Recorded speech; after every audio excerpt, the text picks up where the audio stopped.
This is Creativity Inc. by Ed Catmull. He's the co-founder of Pixar Animation Studios. They're the folks who brought you Coco, Inside Out, Toy Story, WALL-E, yeah, you've heard of them. It's a great book that takes you into the very heart of one of the most successful animation studios ever, and if you are strapped for inspiration, this is sure to give you a creative jumpstart. One of my favorite stories in the book takes place in the winter of 1998, when the folks at Pixar were hard at work putting together their very first sequel, Toy Story 2, which was due out the next year. The thing about animated movies is that they take a long time to make, and especially back then, required a huge team of writers, voice actors, storyboard artists, character designers, modelers, animators, editors, sound designers, a bunch of moving parts, and unlike a live-action film, which essentially involves just cutting together whatever images the camera captured on set, 3D computer-generated animation is created on a digital network, where various artists and animators hop in and out of interconnected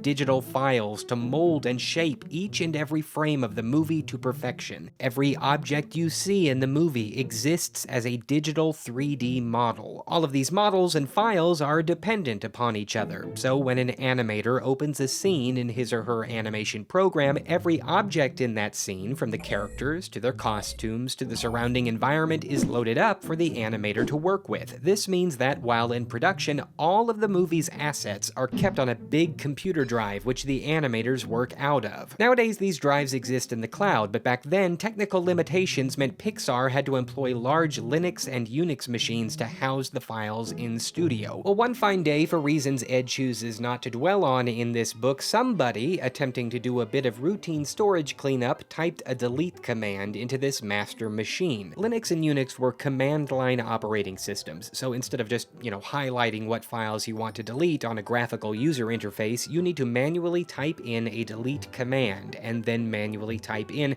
which specific folder you want to target. Forget to do this, or don't do it properly, and the system will just start erasing every single file on the machine. So, just as soon as this unnamed Pixar employee could type in /bin/rm-r-f* or whatever, all the files present on the Toy Story 2 master machine began disappearing. Imagine being an animator on the eagerly anticipated follow-up to Pixar's classic, and as you're entering into your 5th hour of the day working on a scene from the movie, suddenly Woody's hat vanishes from the scene. Then his badge. Then him. Then Buzz. Then all kinds of error messages start appearing, and you look up from your computer and you say, well, that's not good. Warren Jacob, a technical director on the film, was one such worker, and realizing the master drive was being erased, quickly dashed to a nearby phone to call the systems department where it was being housed.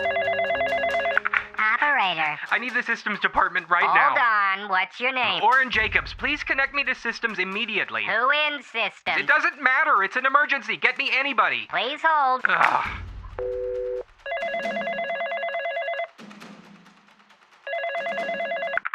Systems department. Pull out the plug on the Toy Story 2 master machine. What? This is an emergency. I'm Warren Jacobs, the technical director. I need you to pull the plug on the Toy Story 2 master machine right now. We can't pull the machine. That'll stop the animation department from being able to access the file. I don't have time to explain. Please pull the plug right now. Hang on, let me call the animation department and see if it's okay for me to do it first. We don't have time. Pull the plug. All right, buddy, your funeral.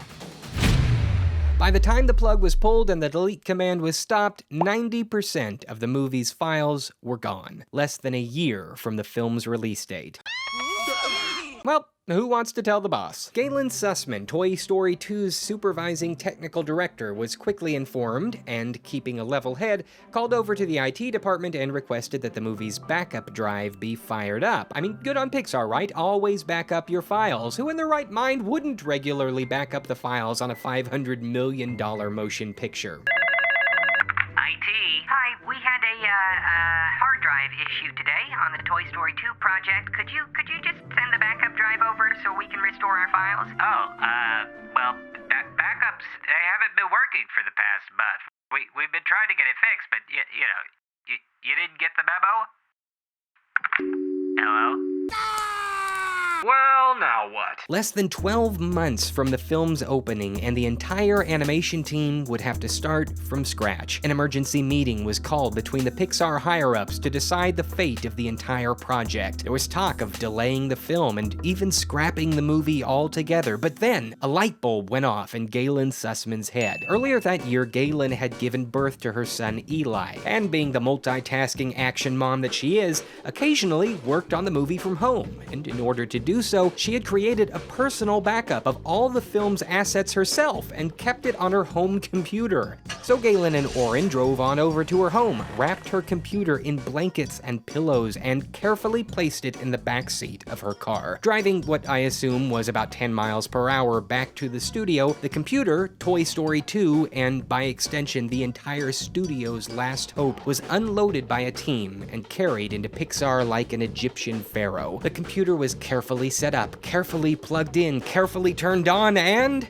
the movie's assets were restored. So let this be a lesson, kids. Always back up your files and never use Linux. I can't wait to read the fanboy comments on this one. Enjoy unsubscribing 0.4% of my audience. This video is brought to you by Dashlane. Sure, as we've learned today, backing up your system files is important, but who's keeping an eye on your online identity? Dashlane wants to help protect your accounts by giving you a tool that will generate strong passwords, storing them in memory, and autofilling on whatever site you want across all your devices. Hey! They even support Linux, so there's that. Did I mention that Dashlane is Free? It's true. What are you waiting for? It's easy to sign up and get secure. Dashlane has helped 10 million users across 150 countries with $15 billion spent in e-commerce, 3 billion forms filled out on 6.5 million websites, 77 million checkout transactions. Their patented security architecture encrypts everything so that no one except you can see your information. And if you want to go even further, you can upgrade to their premium service to get cool features like a VPN and dark web monitoring. In fact,